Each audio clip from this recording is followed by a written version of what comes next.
안녕하세요. 저는 사연 많은 집안의 맏며느리입니다.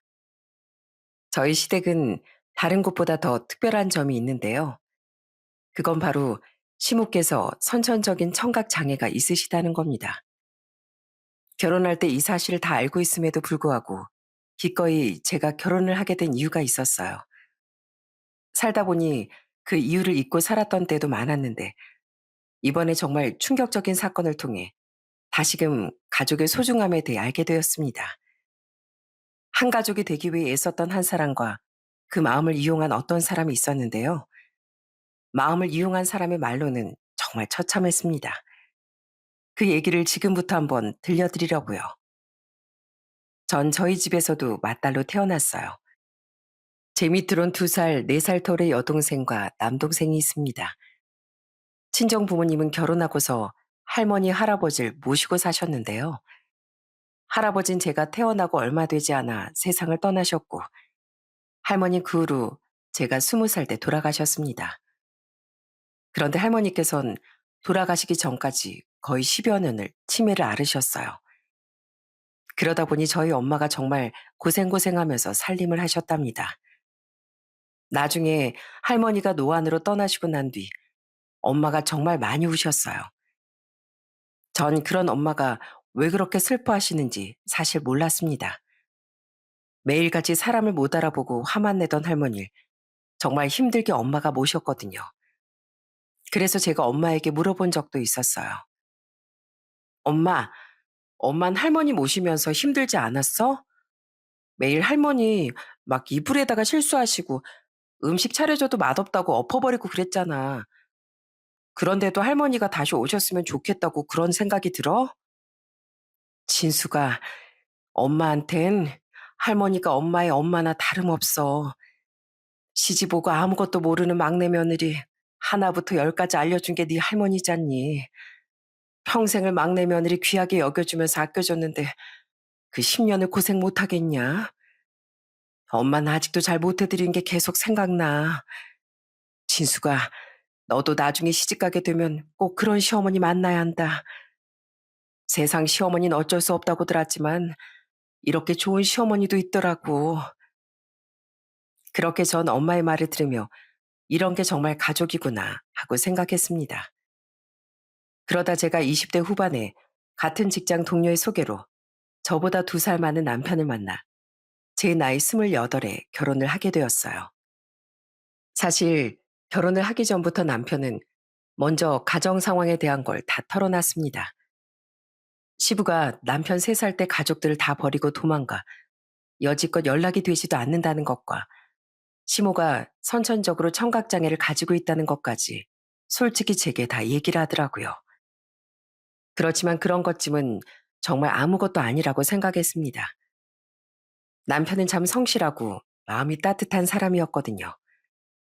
저희 집에 처음 인사 왔을 때도 오히려 가족들은 남편의 얘기를 듣고서 더 그런 남편을 기특해 했습니다. 자네 어머님께서 정말 고생을 많이 하셨겠구만. 자네 얘기 들어보니 우리가 반대할 이유는 없다고 생각하네.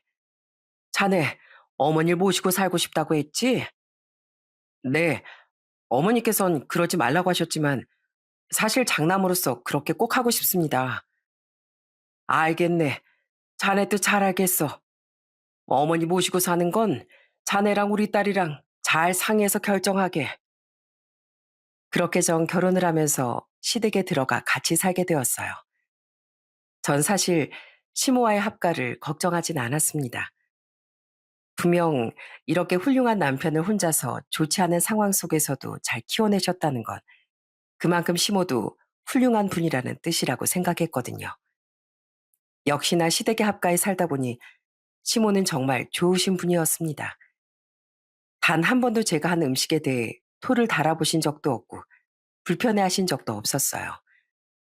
오히려 아침마다 절 위해 간단하게 먹을 수 있는 걸 챙겨주시고 제가 퇴근하기 전에 미리 싹 다 살림도 다 해놓으셔서 제가 아주 할 일이 없게 하시곤 했답니다. 그런 시모에게 늘 전 감사하고 고마운 마음뿐이었는데 시모는 오히려 저에게 더 고마워하시더라고요. 한 번은 밥을 먹고 설거지를 하고 뒤돌아섰는데 시모가 커피를 들고 서 계셨습니다. 그러더니 핸드폰을 저한테 딱 보여주시더군요. 거기엔 시모가 하고 싶었던 말이 쓰여 있더라고요. 고맙다, 며느라. 네 덕에 내 할 일이 많이 줄었어. 고마워. 피곤할 텐데 커피 마시고 힘내. 그런 시모의 문자를 보고서 전 코끝이 찡해졌어요. 항상 그렇게 시모는 저에게 고마워하셨거든요. 그리고 시댁엔 시모뿐 아니라 남편보다 3살 어린 시동생이 있었습니다. 시동생은 결혼할 당시 27살이었고 이제 막 갓 사회생활을 시작한 상황이었어요. 그러면서 다 같이 모여 저녁이면 맥주 한 잔씩을 마시곤 했는데 그때마다 남편과 시동생이 얼마나 힘들게 컸었는지 듣곤 했습니다. 한 번은 어릴 적에 시모가 당한 일들을 얘기해 준 적도 있었죠. 형, 그거 생각나? 엄마 일하는 곳 우리 찾아간 적 있었잖아. 그 건물 청소하는 거 말이야. 거기 갔더니만 엄만 열심히 청소하고 있는데 다른 아줌마들은 가만히 앉아서 쉬고 있었던 거. 아, 맞다, 맞아. 그때 엄마한테 쉬라고 말도 안 해주고 자기들끼리만 쉬면서 일하는 엄마 보면서 키득키득거리고 그랬었잖아. 그거 보면서 우리 참 많이 울었는데. 맞아. 어쩜 그렇게 못된 사람들이 있는지. 제가 그래서 형수님이 저희 엄마한테 잘해주셔서 고맙다고 얘기하잖아요. 저희 엄마가 잘 안 들리시니까 더 조심해 주시고 늘 감사드려요, 형수님. 아니에요. 근데 세상에 그렇게 나쁜 사람들이 있었어요? 진짜 못됐다. 어쩜 그렇게 할 수가 있어? 그래서 어떻게 했어요? 가서 막 화라도 냈어요? 가서 울며 불며 따지고 화내는 바람에 엄마가 거기 청소를 다시 못했어요. 그만둬야 할 사람은 따로 있는데 엄마가 괜히 일 잘려가지고 한동안 힘들었죠 뭐.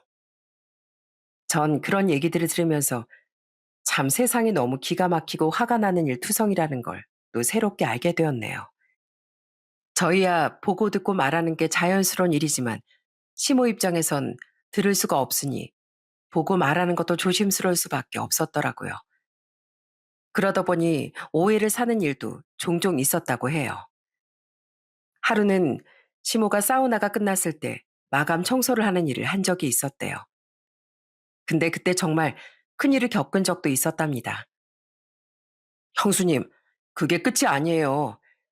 전에 엄마가 사우나 청소하시다가 모르고 손님이 들어와가지고 난리가 난 적도 있었어요.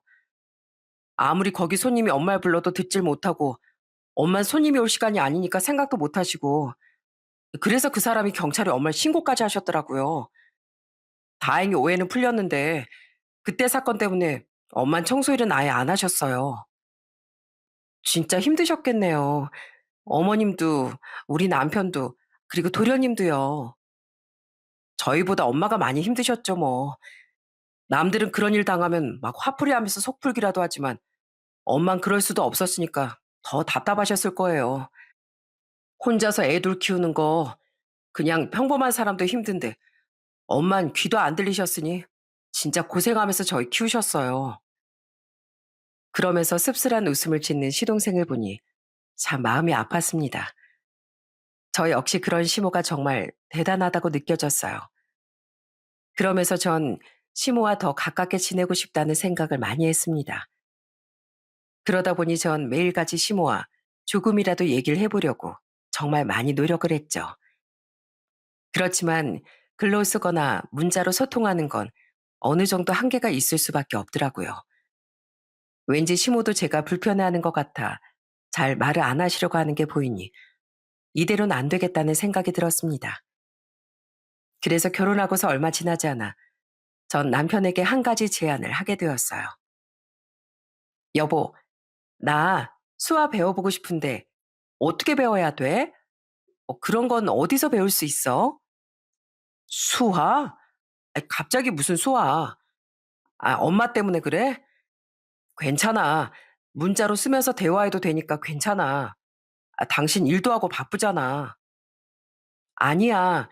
나 어머님이랑 꼭 수화로 대화하고 싶어서 그래. 어머님 얼마나 하고 싶은 말이 많으시겠어. 근데 당신도 바쁘고 도련님도 바쁘니까 내가 한번 배워볼게. 당신이 매일매일 하나씩 알려주면 되잖아. 그리고 짜잔!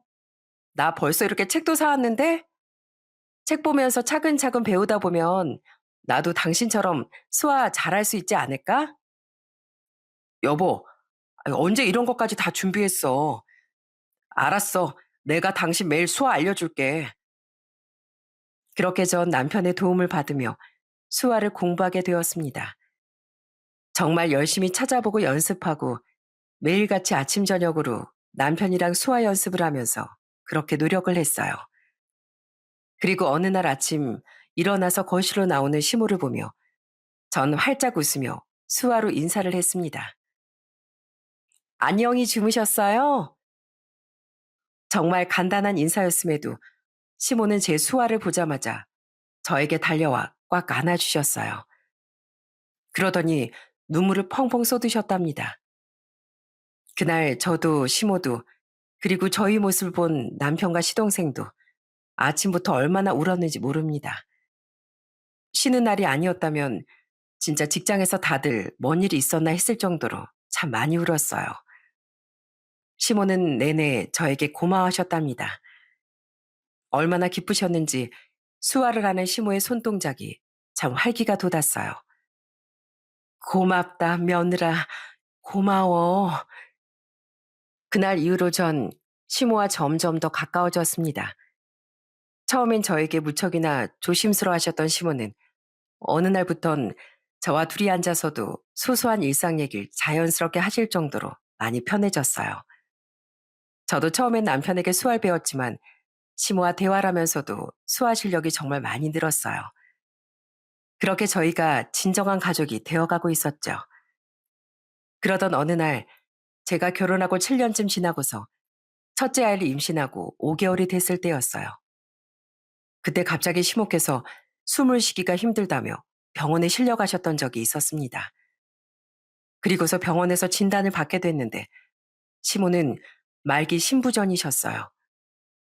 이미 심장이 제 기능을 제대로 못하다 보니 심장 보조 장치를 달아야만 했죠. 그 소식을 듣고서 다들 얼마나 울었는지 모릅니다. 특히나 남편과 시동생은 엄청나게 자책을 하더라고요. 그렇게 급하게 시모는 심장 보조 장치 수술을 받게 되셨고 한동안 시모는 밖에 나가기도 힘든 상태가 되셨어요. 워낙 젊으셨을 때 고생을 많이 하시다 보니 몸 이곳저곳이 많이 안 좋으셨는데 거기다 심장까지 나빠지니까 정말 많이 힘들어 하셨죠. 그때 저와 남편도 옆에서 시모 곁을 지키며 어떻게든 이겨내실 수 있도록 도와드렸지만 그 누구보다 정성을 다했던 건 바로 시동생이었어요. 시동생은 회사를 그만두면서까지 시모를 정말 지극정성으로 모셨습니다. 그때 시동생이 한 일을 생각해보면 어떻게 저렇게까지 할 수 있을까 싶을 정도로 참 둘도 없는 효자였죠. 수술을 하고 나서 입원했을 때 매일같이 시모의 손발, 얼굴을 깨끗한 물수건으로 닦아줬던 것도 바로 시동생이었고요. 오죽했으면 같이 입원했던 다른 환자분들도 다들 부럽다고 얘기할 정도였다니까요. 그래서 제가 병원에 가면 주변 분들의 칭찬이 계속해서 쏟아지곤 했고요. 어머, 오늘은 며느리가 왔네. 아휴, 어쩜 이쪽은 아들부터 며느리까지 이렇게 다 착하고 좋은가 몰라. 아침에도 막내 아들이 엄마 얼굴이며 다리며 다 닦아주고 갔어. 아, 그래요? 제가 오늘 와서 어머님 샤워시켜드린다고 말했었는데, 이 형수 홀몸도 아닌데 고생한다고 그러더라고. 세대도 복 받을 거야. 시어머니 이렇게 지극정성으로 간병하는 며느리가 어딨어. 분명 복 받을겨. 그렇게 한참을 병원에 입원을 하시고서 태어난 시모는 사실 초반에 마음이 많이 좋지 않으셨어요. 그렇지만 그런 시모의 마음을 전 어떻게든 달래드리고 싶었어요. 그래서 전 시모를 모시고서 매일같이 산책도 나가고 가까운 곳에 나들이도 가면서 그렇게 기분 전환을 해드리곤 했답니다. 그러다 보니 시모도 저에게 더 마음을 많이 열었던 것 같아요. 한 번은 근처 공원에 꽃구경을 갔었는데 시모께서 핸드폰을 열더니 저한테 문자 하나를 딱 보여주시는 겁니다. 진수가 고맙다. 네 덕에 올해 꽃은 다 봤구나. 내 몸이 아프니 세상 이렇게 화내준 줄도 몰랐다. 고맙다, 진수가. 그러면서 제 손을 꼭 잡아주시는데 전 그 따뜻한 손을 잡으면서 시모의 마음도 같이 느낄 수 있었어요. 그 뒤로도 저나 남편 시동생은 시모를 정말 살뜰하게 챙겼습니다. 특히나 시동생은 수술 이후 시모를 더 자주 챙겼어요. 어느 정도 시간이 흐르고서 시모가 안정을 되찾자 그제서야 시동생은 다시 일을 시작하더군요. 그러면서도 아침에 출근할 때마다 꼭 시모의 건강 상태를 확인하고서야 출근을 했고, 점심이면 시동생은 항상 어김없이 시모에게 연락을 했습니다. 그때 제가 출산 휴가로 시모와 같이 집에 있었는데 점심에 밥을 먹으려고 챙기는데 시모가 나오시더니 문자 온 걸 하나 보여주시는 거예요. 봤더니 시동생이 보낸 문자였습니다. 엄마, 날씨 진짜 좋지? 주말에 우리 놀러 갈까? 그러면서 같이 보낸 사진을 보니까 바로 막 찍은 하늘 사진이었어요. 그 문자를 보면서 시모가 얼마나 소녀같이 웃으셨는지 모릅니다. 그렇게 늘 밝고 환했던 시모를 보면서 시모에겐 가족이 정말 소중하고 귀하다는 걸 다시 한번 느꼈죠. 사실 모르는 사람이라면 저에게 시어머니를 모시고 살면서 힘들겠다고 할 수도 있겠지만 전 오히려 시모에게 받은 것이 참 많았어요. 특히나 첫째 아들 낳고 나서 육아라곤 하나도 몰랐던 절 대신에 시모가 진짜 저희 애를 너무나 잘 봐주셨거든요. 애를 보는 게 너무 서툴다 보니 처음엔 매일같이 울상이었어요. 그때마다 마치 구원선수처럼 시모가 딱 등장해 애를 봐주시는데 어찌나 감사했는지 모른답니다. 그리고 제가 슬퍼하면서 수화로 시모에게 말할 때면 시모는 늘 따뜻하게 절 안아주셨어요.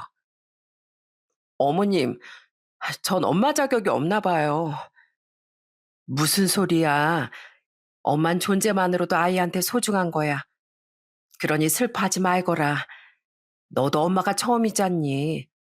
내가 옆에서 잘 도와줄 테니까 우리 조금만 힘내보자. 그렇게 시모의 응원을 받으며 전 점점 육아를 잘할 수 있게 되었어요.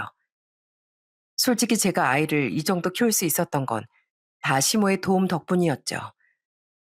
애가 어렸을 땐 새벽에 계속 수유를 해야 하니 매일같이 피곤했었는데 낮엔 시모가 저더러 들어가 자라고 하시고선 내내 아이를 돌봐주셨어요.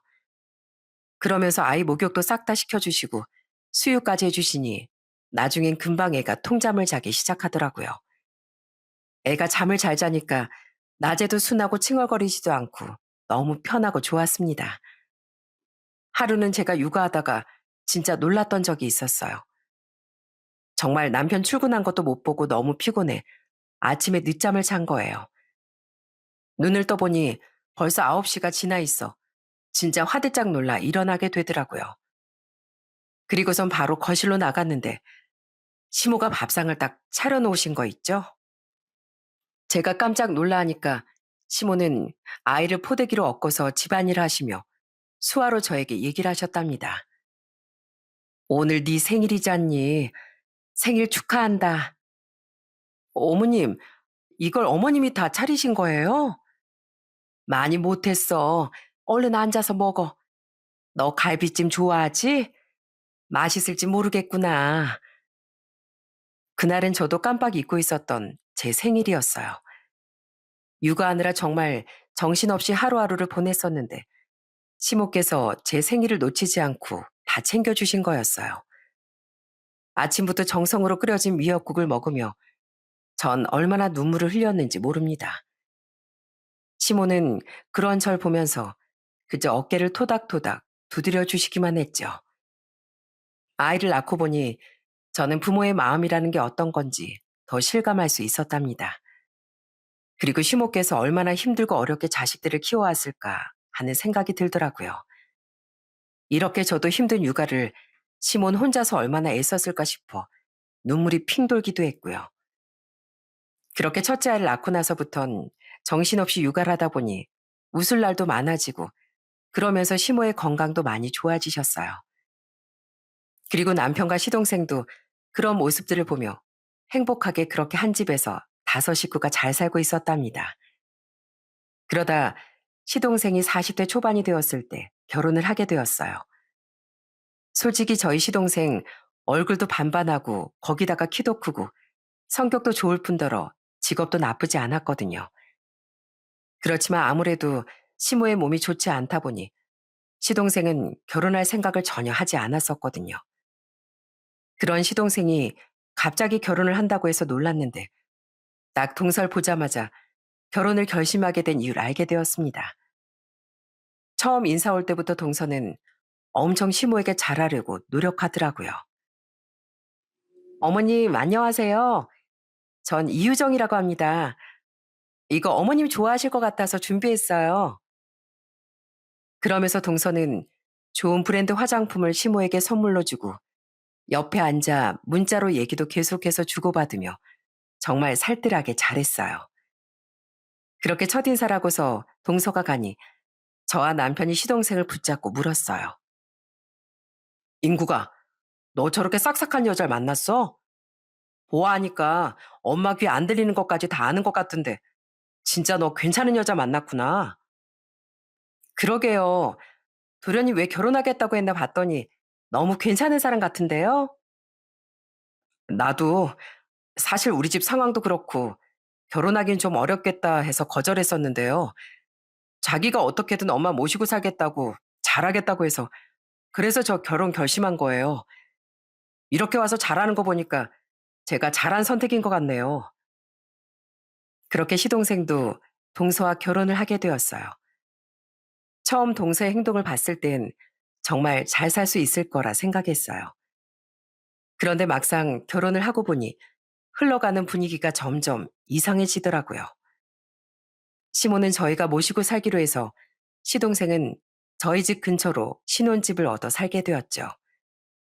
그렇게 따로 살면서도 시동생은 늘 아침마다 집에 들려서 시모 얼굴을 보고 출근을 하곤 했고요. 전 이게 다 동서와 얘기가 끝난 거라고 생각했어요. 솔직히 부모 얼굴 잠깐 보고 출근하는 게 뭐 큰 문제가 될 거라곤 생각도 못 했고요. 그런데 어느 날 갑자기 시동생이 동서와 같이 저녁에 집에 오는 거였어요. 근데 그때 동서가 엄청 씩씩대면서 말을 하는 겁니다. 형님, 형님은 알고 계셨어요? 매일같이 이 사람 여기 와서 어머님 얼굴 보고 가는 거 알고 계셨냐고요? 알면서도 저한테 얘기 한번 안 하신 거예요? 어? 아니, 몰랐어? 매일 서방님 오셔서 어머님 컨디션 확인하고 가시잖아. 근데 그게 뭐 이렇게 화까지 낼 일이야? 아무리 그래도 저한테 말을 하셨어야죠. 같이 사는 사람은 전데 왜 전 하나도 모르고 있었냐고요. 안 그래도 아침마다 자꾸 일찍 출근하는 게 왜 그러나 했더니만 여태껏 여기서 이러고 있었던 거라니 원. 그렇게 분통 터지 않은 동서를 보면서 전 좀 황당하더라고요. 그냥 평범한 시모도 아니고 솔직히 귀도 안 들리시는 데다 심장 보조 장치도 하고 있는데 당연히 자식으로서 걱정되고 자주 들여다볼 수 있는 거잖아요. 뭐 그렇다고 시동생이 동서한테 같이 가서 보자고 했던 것도 아니고 대체 뭐가 문제인지 모르겠더라고요. 그러자 시동생도 씩씩거리는 동서에게 버럭 화를 냈습니다. 당신 지금 뭐 하는 거야? 나 회사 끝날 때까지 회사 앞에서 기다린 이유가 이거야? 이거 따져 물으려고? 아, 그리고 그걸 왜 형수님한테 따져 물어? 내가 여기 와서 우리 엄마 얼굴 보겠다는 게 뭐가 그렇게 잘못됐는데? 아니, 난 그게 아니라 섭섭해서 그렇지, 섭섭해서. 나도 이 집 며느린데 나만 쏙 빼놓는 것 같잖아. 당신 진짜 그런 것 때문이야? 그냥 내가 당신을 덜 챙기는 것 같아서 그런 거 아니고? 아이, 무슨 소리야. 그런 거 아니라니까. 그렇게 둘이서 투닥거리고 있으니 중간에서 시모는 무슨 일인지 바로 알 수가 없으니 안절부절 못하시고 내내 시동생과 동서 눈치만 보시더라고요. 그 모습을 보면서 얼마나 속이 터지던지 더는 안 되겠다 싶어 시동생과 동서에게 얼른 가라고 등을 떠밀었습니다. 아유, 두 사람 싸우려거든 나가서 싸워요. 어머님 지금 걱정하시는 거 안 보여요? 아니, 둘이서 해결할 일을 왜 여기서 대체 이러는 거야? 아, 얼른 나가요, 나가. 어머님한테 제가 잘 얘기할 테니까 나가라고요. 그렇게 두 사람을 내쫓고서 전 시모에게 어찌된 일인지 차근차근 설명해 드렸어요. 시모는 큰일이 아니라 천만다행이라고 하시면서도 여전히 걱정을 하시는 것 같았죠. 사실 만약 시동생이 동서에게 잘 못하면서 시모만 챙겼다면 좀 섭섭할 수도 있었겠죠. 그렇지만 시동생은 정말 동서에게도 최선을 다했습니다. 결혼하고서 동서는 어찌나 가족 모임이 많은지 거의 매주 동서네 친정 모임으로 시동생은 항상 외출을 했어요. 어느 날은 결혼하고서 한동안 같이 저녁을 먹은 적이 없어서 시동생에게 전화를 했더니 역시나 시동생은 동선의 가족 모임에 참석을 한 상태였습니다. 서방님, 오늘 많이 늦어요? 어머님이 같이 저녁하자고 하셔서 시간 안 되면 어쩔 수 없고요. 어디 나간 것 같은데 어디 가셨어요? 아유, 어쩌죠? 저 지방에 좀 나와 있거든요. 원래 오늘 저녁에 갈 거였는데 집사람이 너무 취해가지고 일단 내일 점심이라도 같이 먹어요. 그렇게 매주를 동서 친정 식구들 모임에 참석하면서도 시동생은 단 한 번 투덜거리지 않았어요. 그런데도 불구하고 동서는 늘 시댁에 올 때마다 투덜투덜거리며 말을 하곤 했죠. 한 번은 같이 저녁을 준비하는데 재료를 다듬던 동서가 툴툴대면서 말하는 거였습니다. 형님, 아주버님도 그러세요? 뭐가? 아주버님도 막 어머님 이렇게 계속 신경 쓰고 그러시냐고요. 아니, 전 남편이 아무리 효자여도 이 정도까지라고 생각도 못 했는데 솔직히 요즘 시대 이렇게 시댁에 자주 오는 집이 어딨어요. 남들한테 얘기하면 다 깜짝 놀라요. 뭐? 동서. 동서가 뭐 얼마나 여기 온다고 그래. 어머, 형님. 형님은 제 편 들어주셔야죠. 형님은 여기서 사시니까 별말 안 하시는 거지만 솔직히 며느리가 한 달에 한 번 시댁에 꼬박꼬박 오는 거 좀 아니지 않나요? 전 그런 동서의 말에 진짜 어처구니가 없어서 웃음이 나오더라고요. 그리고 그동안 동서가 시동생을 끌고 갔던 자리들을 하나하나 다 나열하며 지적했죠. 동서, 동서 좀 너무 속 보이는 거 아니야? 저번 주엔 동서 사촌 결혼한다고 시동생 데리고 가. 그 전주엔 동서 친구들이랑 모임한다고 시동생 데리고 가. 또 그 전주엔 어땠어? 동서네 부모님 사돈 어르신들 오랜만에 봐야 한다고 거기 갔잖아. 한 달에 한 번? 동서, 이렇게 밥 먹는 거 한 달에 한 번도 안 돼. 근데 무슨 그런 얘기를 해? 남들 들으면 오해하겠다. 네? 아니, 뭐, 저희가 뭐 자주 오는 건 아니지만, 어찌됐건 아침마다 남편이 여기도 계속 오고 그러잖아요. 그럼 저도 당연히 신경 쓰이고, 하여간, 남들은 제 이런 상황 알면 다들 놀란다니까요? 그러면서 동선 슬쩍 부엌을 나가버리더군요. 아마 제가 자기 편을 들어주지 않으니 더 얘기해봤자 소용없구나 하고 생각했던 것 같아요. 그러다 시동생이 결혼하고서 2년쯤 되고서 시모의 심장 보조장치 교체를 하게 되었어요. 이게 어느 정도 수명이 있다 보니 시간이 지나면 또 교체를 해줘야 하더라고요.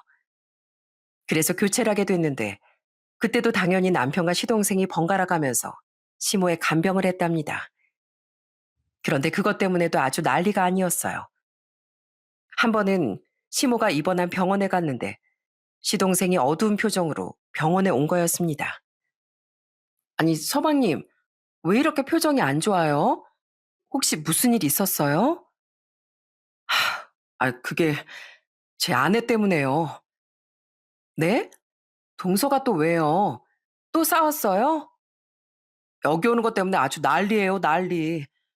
굳이 꼭 간병하러 가야 되냐면서. 형이랑 형수님도 있는데 왜 저까지 가서 간병하냐면서 난리잖아요. 아, 대체 언제까지 이런 걸로 싸워야 하는지 모르겠어요. 분명 잘하겠다고 했던 사람이었는데. 그런데 이 일이 있고부터 얼마 후 놀라운 소식이 들려왔습니다. 그건 바로 동서가 임신을 했다는 거였어요.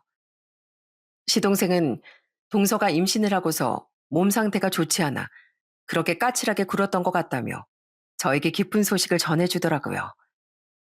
전 하지만 그때 동서의 태도가 굳이 임신 때문에 그런 거라고 생각이 안 들었어요. 왠지 타이밍 좋게 임신을 한 것뿐이지 동서의 질투는 그게 끝이 아닐 거라고 생각했죠. 시모는 이런 상황을 모르시니 동서의 임신 소식을 듣고서 누구보다 기뻐하셨어요. 동서에게 큰 축하 선물로 용돈도 챙겨주시면서 그렇게 축하를 해주셨답니다. 그런데 동서가 임신을 하고 나서부턴 좀 노골적으로 시모를 무시하기 시작하더군요. 하루는 같이 밥을 먹는데 그날 시모가 좋아하는 등갈비찜이 있었습니다. 시동생이 옆에서 살을 발라주면서 시모 앞쪽으로 놓아주는데 동서가 갑자기 그걸 쏙쏙 골라서 먹는 거예요. 어머, 맛있네. 형님, 등갈비 엄청 맛있어요. 살도 야들야들 부드럽고 맛있네요. 양념도 어쩜 이렇게 딱 알맞겠는지 정말 너무 맛있어요. 어, 동서 많이 먹어. 배고팠구나. 아, 내가 접시에 놓아줄 테니까 먹어. 이건 어머님 좀 드시게 놔두고. 에이, 왜요? 먼저 가져와서 먹는 사람이 임자지. 그리고 우리 남편이 저 편하게 먹으라고 이렇게 발라주는 거잖아요. 그러면서 계속해서 시동생이 발라놓은 고기를 쏙쏙 집어가는데 그 모습이 어찌나 얄밉던지. 그런데도 시동생은 별말은 하지 않았고 시모는 그저 그런 동서에게 고기를 챙겨주며 웃어주시기만 했고요. 그리고 이후에 저도 늦둥이 아들을 갖게 되었고 얼마 안 있어 동서가 출산을 하게 되었어요.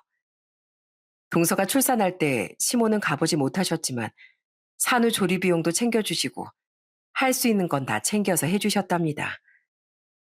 그런데 동서가 출산을 하고 나서부터 시모가 계속 아침마다 어디론가 나가시더라고요. 한 번은 제가 병원에 다녀온 사이 시모가 안 계시길래 문자를 보냈던 적도 있었어요. 어머님, 어디 가셨어요? 안 계시길래요. 나 둘째네 와 있다. 둘째가 몸이 좀 안 좋아서 애 좀 봐주면 안 되냐고 해서 연락 왔길래 하여튼 나 저녁까지 있다 갈 테니까 먼저 저녁 챙겨 먹거라. 전 처음엔 제 산후조리를 도와주셨던 시모가 생각나 이번에도 동서의 산후조리를 도와주려 간 거겠거니 생각했습니다.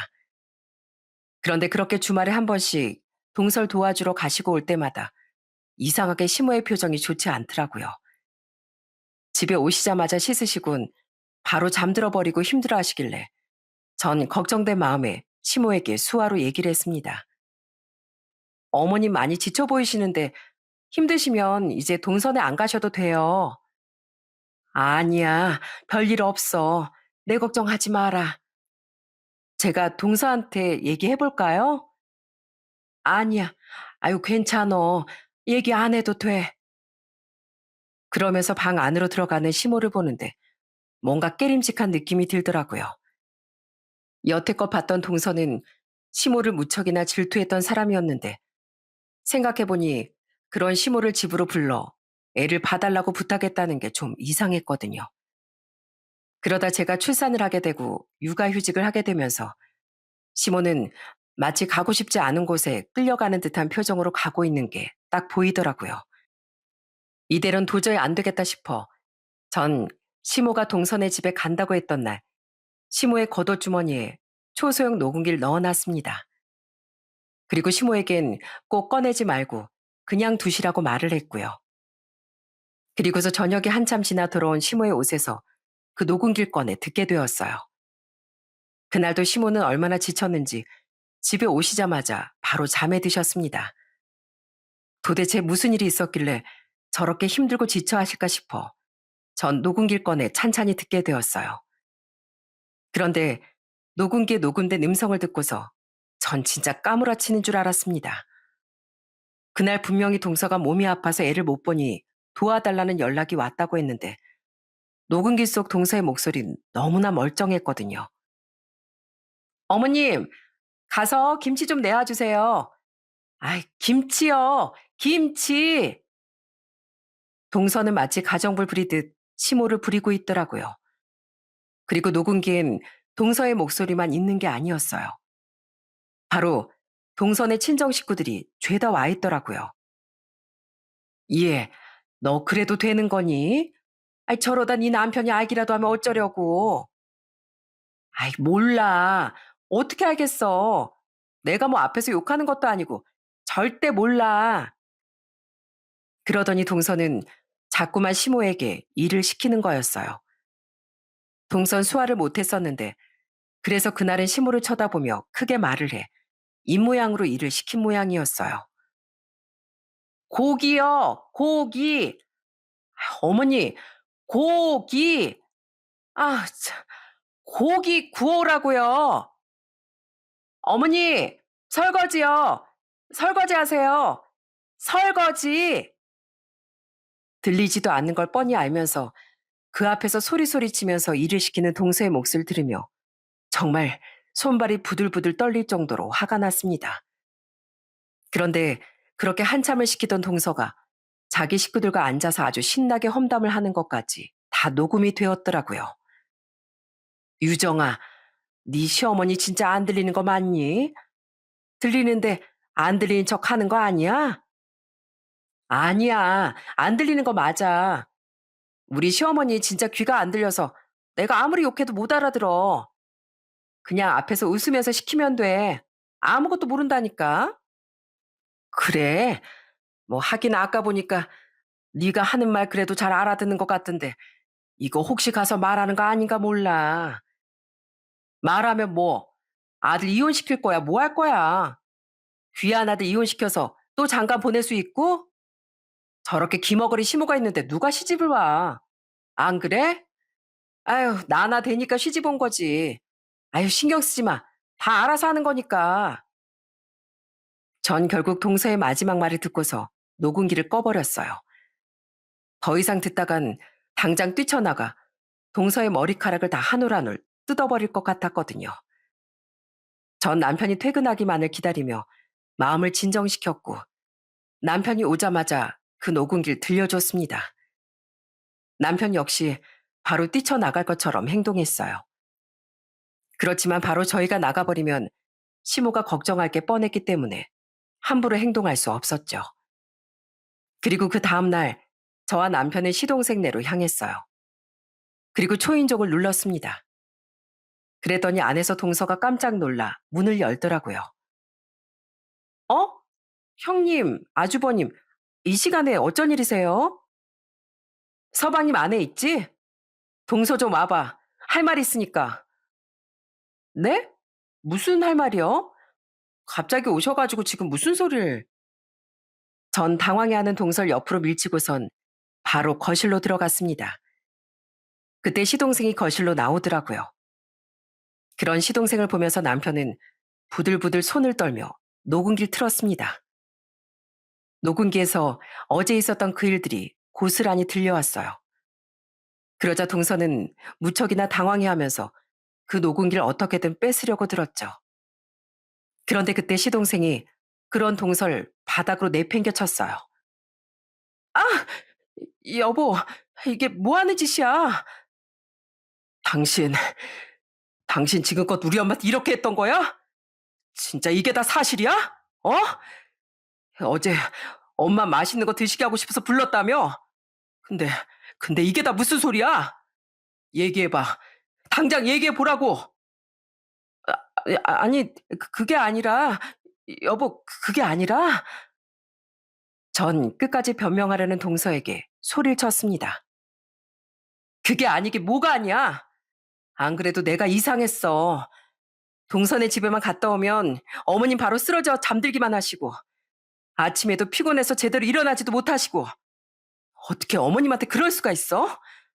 안 그래도 심장 보조장치 달아서 무리하시면 안 되는데 어떻게 뻔히 그걸 알면서도 그럴 수가 있냐고.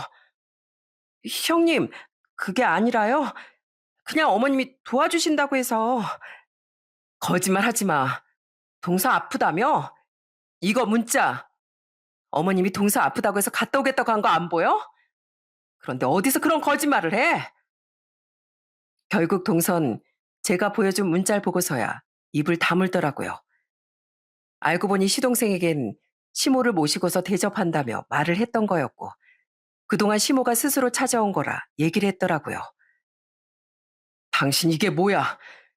지금까지 그럼 나한테 거짓말했던 거야? 당신이 분명 그랬잖아. 엄마가 집에 와서 애 보고 싶어 한다고. 자기가 못 가니까 그냥 어머님 보고 근처니까 오시라고 했다고. 그랬었잖아. 근데 지금 이게 뭐냐고.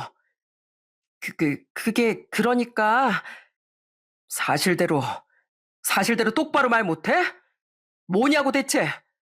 진짜 우리 엄마를 일부러 불러서 부려먹은 거야? 어? 지금까지 그랬던 거냐고. 여보, 여보 미안해. 어?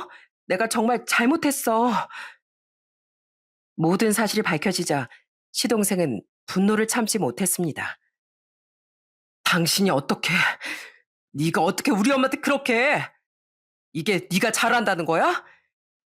이게 네가 평생 우리 엄마한테 잘하겠다고 했던 거냐고. 여보, 그게 아니라 난 그냥 난 그냥 당신이 나 말고 어머니만 너무 신경 쓰는 것 같아서. 그래서 근데 진짜 어머님 골탕 먹이려고 그런 거 아니야. 어? 뭐 일부러 그런 거 아니었어. 그럼 그 아픈 엄마를 이렇게 왜 부려먹었는데? 긴 말할 필요 없어. 당장 여기서 나가. 당장 여기서 꺼지라고. 당신 같은 사람이랑은 한순간도 같은 공간에 있을 수 없어. 당장 꺼져. 여보, 내가 잘못했어. 내가 다 잘못했어. 어? 우리 아이도 있잖아. 이제 태어난 애도 있는데 그러면 어떡해. 내가 정말 잘못했어. 나 한 번만 용서해줘. 네 발로 나갈래? 내가 끌어내 줄까? 좋은 말로 할 때 나가. 결국 동서는 시동생의 손에 이끌려 나가게 됐습니다. 문을 닫은 시동생의 얼굴은 당장이라도 터질 것처럼 빨갛게 변했고 두 눈엔 눈물이 그렁그렁 맺혀 있더라고요. 전 그 모습을 보면서 아무런 말도 하지 못했습니다. 시동생은 저와 남편에게 무릎을 꿇고 사과를 하기 시작했어요. 형수님, 형, 정말 미안해. 다 내 잘못이야.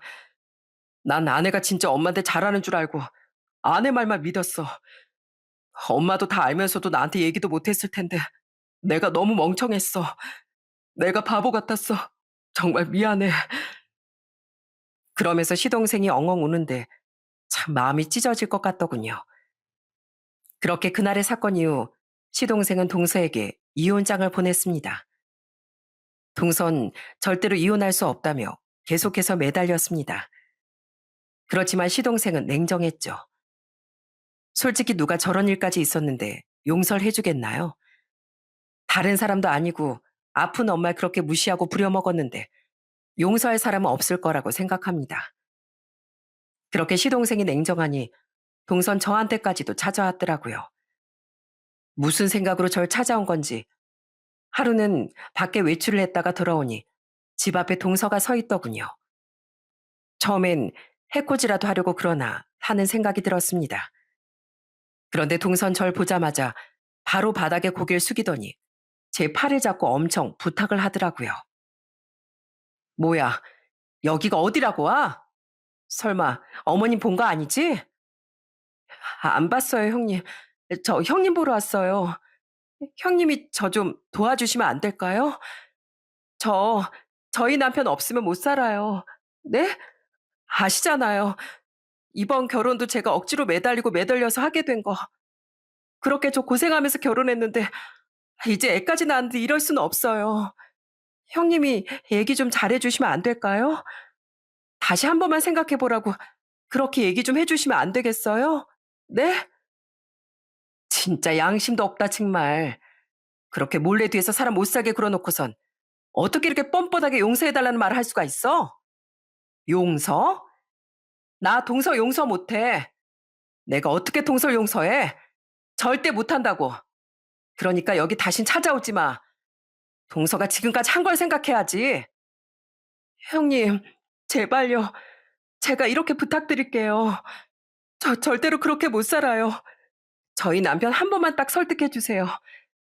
제가 그렇게만 해주시면 평생 어머님 제가 모실게요. 제가 모시고 살게요. 퍽이나, 퍽이나 동서가 어머님 잘도 보시겠다. 남들 눈 피해서 그렇게 못살게 굴었으면서 그 말이 말 같다고 생각하니? 보니까 아직도 반성 하나 안 하는 모양인데 넌 평생 그렇게 벌 받으면서 살아. 그렇게 전 애원하는 동서의 손을 뿌리쳐 버렸습니다. 그 뒤로도 여러 번 절 찾아왔지만 그때마다 전 냉정하게 거절을 했어요. 결국 시동생은 소송으로 이혼을 하게 됐습니다. 당연히 동서에게 유책 사유가 있었으니 이혼 결정이 내려지게 되었죠. 그리고 참 웃긴 게 뭔지 아세요? 동서가 글쎄 자기 아들 키우는 걸 포기했다는 거였어요. 그렇게 자식까지 낳았으니 결혼을 유지해야 한다고 주장하던 동서는 이혼이 성립되자마자 애를 시동생에게 보내왔더라고요. 참 웃기지 않나요? 결국 아이와 시동생은 다시 저희 집으로 들어와 다 같이 살고 있습니다. 원래 시동생이 살던 방에 같이 지내고 있고 곧 큰 집으로 이사를 갈 계획이에요. 사실 시모에겐 모든 사실을 말을 해야 하나 말아야 하나 저나 남편이나 시동생 모두 고민이 참 많았습니다. 그렇지만 알아야 할 건 알아야 한다고 생각했기에 모든 사실을 얘기해드렸어요. 그랬더니 시모도 이미 어느 정도 눈치를 채고 계셨더라고요. 그러면서 저한테 수화로 물으셨습니다. 인국인 괜찮니? 걔가 한 말 듣고 다들 충격받았겠구나. 아휴, 미안하다. 내가 괜히 가가지고선 니들 충격받을 소리 듣게나 하고 말이야. 어머님, 어머님 잘못이 아니에요. 아니다. 애초에 날 못마땅해 하는 거 알고 있었는데도 굳이 친해져 보겠다고 간 내 잘못도 있지 뭐. 어머님, 그런 사람은 가족이 아니에요. 그러니 앞으로는 다 잊으시고 저희랑 잘 살아요. 그 뒤 시모는 한동안은 좀 힘들어하셨지만 그래도 금세 좋아지셨습니다. 조카가 어찌나 귀엽고 예쁜지 딱 시동생을 닮았거든요. 비슷한 시기에 태어난 저희 둘째 아들과도 요즘 참 잘 지내고 있답니다. 처음엔 애들이 워낙 어려서 사실 육아라느라 좀 고생을 했는데 그래도 육아 베테랑 시모도 계시니 수월했던 것 같네요. 벌써 2년이라는 세월이 흘러 지금은 정말 행복하게 잘 지내고 있습니다. 사실 그때만 생각하면 마음이 아직도 아리고 아픈데 그래도 그날의 일이 있었기에 진정으로 가족이 될 사람을 구분할 수 있었던 것 같네요. 가끔씩 저희 부모님도 오셔서 다 같이 밥을 먹기도 합니다. 그럴 때면 항상 시모는 저희 부모님께 감사하고 죄송하다고 말을 하시곤 하죠. 그렇지만 저희 부모님은 오히려 시모에게 감사한 마음을 전하신답니다. 왜냐하면 시모와 함께 생활을 하면서 제가 정말 많이 성숙하고 성장했거든요. 저 역시 시모를 만나지 않았더라면 지금처럼 이렇게 평범한 일상이 행복이라는 걸 알지 못했을 거라 생각합니다. 앞으로도 항상 지금의 일상을 소중하게 생각하면서 가족들과 행복하게 잘 지내보려고요. 여기 사연들을 가끔씩 읽다 보면 더 많은 행복을 바라면서 욕심을 내다 낭떠러지로 떨어져 버리는 사연들이 참 많은 것 같습니다. 저 역시도 늘 위를 바라보면서 살았던 시절이 있었어요. 직장에 다니면서 승진하고 연봉을 올리고 그러는 게 삶의 가치라고 생각했었고요. 그렇지만 지금은 내가 능력이 점점 좋아지면서 성장하는 게 아니라 해도 제 곁에 이렇게 소중한 사람들이 건강하게 잘 있다는 것만으로도 삶은 충분한 가치가 있다는 걸 알고 있어요. 그러니 여러분들도 지금의 평범한 하루하루를 소중하게 생각하면서 그 안에서 행복을 느껴보시는 건 어떨까요? 여러분들의 삶이 보다 편안하고 행복하시길 바라며 이만 제 사연은 마치도록 하겠습니다. 지금까지 제 이야기 들어주셔서 감사합니다. 모두들 행복하세요.